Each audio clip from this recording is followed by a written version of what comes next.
I don't have a problem with the idea of parents who stay home with their kids. It's not like that. I get that childcare is expensive, and that oftentimes it just makes sense. What I have a problem with is my teenage daughter literally planning her life to only become a som. As in, no college, no jobs, no certifications, nothing at all to support herself until that time might come. I told her that it doesn't have to be college, that not everyone needs college, but that she needs to do something to start making money to put away so that, if anything goes wrong with her plan, she has a way to support herself and the potential kids. Her feedback was that her backup plan was me and my husband. She would move in with us and go from there. We would help them survive. I told her then, what happens if we die, or we're incapacitated? She said, I don't know, Mom, this is ridiculous, none of it is going to happen. I told her bluntly that I don't want her becoming Nancy Botwin 2.0, that if something happens, she needs to have a backup plan and something behind her other than relying on other people. I emphasize that again, it does not need to be college. She can start working retail to learn customer service skills that she can carry on to doing call center work from home if need be. She can start working as a receptionist somewhere. She can do any number of things. But she says no, she's going to plan to be a som. With that all in mind, I asked her, when she graduates high school, what is she going to do? She said, just try to find a husband. Maybe marry someone in the military. I asked her again, in between that time, how is she going to pay her bills? Her rent? She said she assumed she would be living at home. I told her no, and that she would be moving out. She could live at home if she gets a job or tries to get some kind of community college degree or certification. But that if she insists on being a deadbeat loser and waiting for a man to come and rescue her, she's on her own. This didn't go over well, and I am now being held up as totally unreasonable, mean, etc. I don't think I'm wrong at all. I want to set her up for a lifetime of success and happiness. If this wonderful man who comes and whisks her away, knocks her up, etc., gets injured or dies, I don't want to have her come knocking at our door because she can't afford to take care of herself. I am a 51 years old male, and I have 3 children, 1 girl, 1 boy, and 1 child is gender neutral. My son Eric is the oldest, Eva is the middle child, and Charlie is my youngest. I'm still very new to the whole LGBTQ thing, so please correct me if I say something wrong. Now sadly, when the children were all young, their mother / my wife passed away in a car accident, and I've been raising them by myself ever since, as I've chosen to never remarry since my wife was / is the love of my life. I'll say I'm definitely not a perfect father, but I've done the best I could to raise my children. Now Eva has always been a bit more wild than her other siblings even before her mother's passing. I've tried everything ranging from having sit-down talks with her to putting her in therapy, as well as taking parenting classes and reading books to see what I could possibly do to help. Therapy did seem to help a little bit, but decided to stop soon after she turned 18. Now let me tell you the story as to why I'm here now. My daughter Eva still lives with me and Charlie as she goes to school, and has definitely been home more due to the pandemic, but has started to go out more now that they are letting up on some of the regulations. Now I was out getting dinner with an old high school buddy of mine when I get a panicked call from my son, who had been at my house hanging out with his siblings. To summarize what he told me, he got into an argument with Eva and Charlie sided with him. Eva became very volatile and even called Charlie a slur, which is a big hell no for me. So I headed home and tried to calm everything down. I told Eva I didn't care about what they had been arguing about, and that she wasn't allowed to disrespect Charlie or Eric like that. Me and Eva ended up now being the ones to start arguing, but I soon shut it down when I realized it wasn't gonna help. I forced her to apologize and took away her car privileges until she could learn to respect her siblings, and I thought it was the end of that. Well, the next morning after work I ended up coming home and finding scraps of papers all over. At first I didn't get it, but then soon found out that she cut up about half a dozen letters her mother had written me when I was much younger. I was livid. I know it was her because I have a couple cameras in my house. I just walked into her room and told her to get out. She was smug and rolled her eyes, but then I yelled, "Get the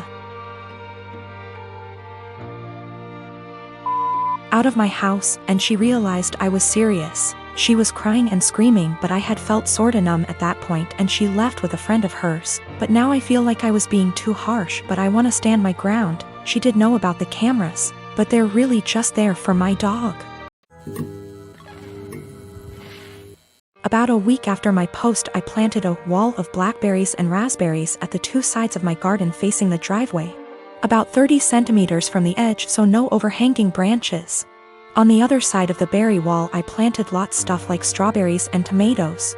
To reach the tomatoes and strawberries from the driveway, you have either go through the fruit bushes or walk up to my house. Walk about 2 m along the side of the house and my windows, and then walk into my actual garden. Not something you do by mistake. For about 2 weeks it was somewhat quiet, but I still found the kids on my driveway every single days. As far as I know, they did not enter the garden, and I hadn't noticed them walking around my house anymore. So I figured the bushes were working. About 1 week ago, berry season started, and my bushes are now full of raspberries, and there's lots of strawberries as well. The neighbors noticed. First I caught the boys picking and eating raspberries, so I told them off and dropped them off at home, told their mom I caught them stealing. That's how I see it, even though it's fruit, and that I'd call the cops next time.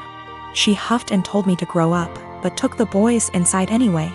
After that it was quiet up until yesterday afternoon, when I went out for a while and found the dad and his 2 sons right in the middle of my garden when I returned, clearing my bushes and plants. I didn't even confront them. Just called the cops from a distance as they hadn't noticed me yet, and started filming them after making the call. Luckily 2 cops showed up after 10 minutes or so, and they confronted the neighbor as they were still picking berries. They told them they were trespassing and that the berry picking was in fact considered stealing, and that I could press charges. For the first time I noticed a bit of fear in my neighbor. He was having trouble finding his words and kept looking back at his house. I guess hoping his wife would show to yell at the cops.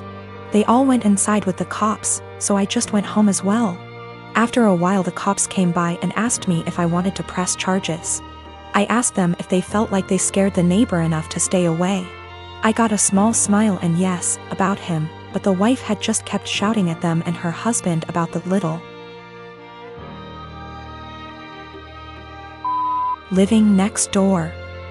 I told them no for now, asked them if I'd be allowed to get an extra camera set up on the wall between my garden and the road, to cover the entire front garden plus driveway. They said that's allowed as long as it's on my side of the wall. So, now I'm getting an extra camera installed. One neighbor knows I'm done messing around, but his wife isn't there yet, and if I ever catch any of them again, the cops will be called and possible charges will follow. I'm a student.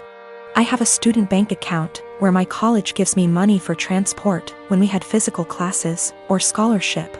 These kind of bank accounts have no fees, but are age restricted, can't have one if you're over 25, and need an overseer. When I asked the bank about it, they told me it's just a security thing, so I chosen mom because she's more tech savvy than dad. Well, through some incredible luck I managed to get only top grades last year, so I was awarded a study scholarship. Great! I've been saving it up, looking forward to Worldwide Black Friday, eyeing an amazing drawing tablet. I do digital art on very old intros. The tablet I was eyeing is as big as my monitor.